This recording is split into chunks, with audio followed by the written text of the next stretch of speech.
Dans cette vidéo, l'objectif est de vous montrer comment créer une table des matières à partir de styles. Dans une vidéo précédente, je vous ai montré comment structurer un dossier.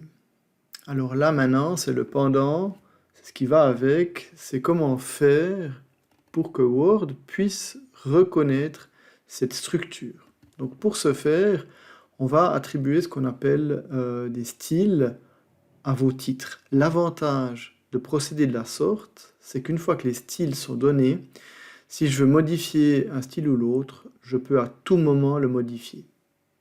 Alors on y va. Donc on avait vu par exemple que l'introduction c'était des titres de premier niveau. D'accord? Alors je vais sélectionner tous mes titres de premier niveau. Voilà. Et puis je vais leur attribuer un style. Voilà. Ce sont des styles de titre 1. À l'intérieur de la partie développement, j'aurai, comme je vous l'ai dit précédemment dans l'autre vidéo, je vais ranger dans des boîtes des textes que j'aurai produits. Alors là, c'est principalement mon apprentissage et mon entreprise formatrice.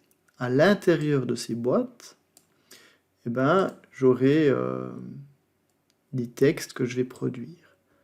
Si maintenant,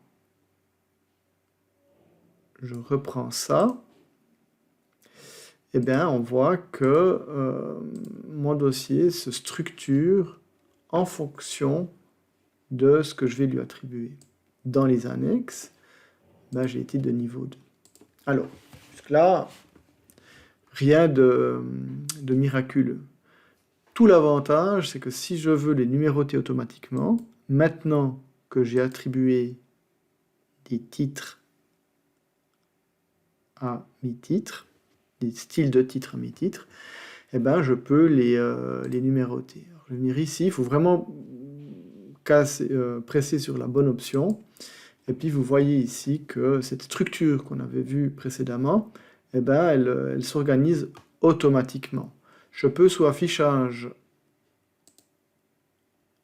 sélectionner le volet de navigation, et puis vous voyez ici qu'il me reprend tout ça. Il reconnaît en fait le travail que je viens d'effectuer. L'avantage ici, c'est que si vous avez des bulles, tout d'un coup il y aurait une ligne qui est numérotée sans titre, ou, etc., etc., vous pouvez le repérer plus facilement. Une fois que c'est fait, je vais venir ici au début, puis je vais faire insérer un saut de page. Et en insérant mon saut de page, que je vais afficher d'ailleurs, que vous puissiez le reconnaître, voilà, ici, si je viens au début, je vais cliquer sur référence, et sous référence, je peux insérer une table des matières. Voilà. Donc vous voyez ici apparaître une table des matières automatiquement en l'espace d'un quart de seconde. Si je change des choses, par exemple, je vais reporter les éléments à la page suivante. On voit que ça a créé plusieurs pages. Pourtant, ici, c'est toujours la page 3 qui est affichée. Je vais cliquer sur ma table des matières, puis je vais la mettre à jour. Mettre à jour toute la table. Et puis, vous voyez qu'automatiquement, les numéros de page se mettent à jour.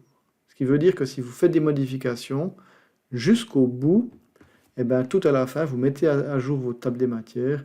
Et puis, ça vous évite de devoir tout refaire à zéro.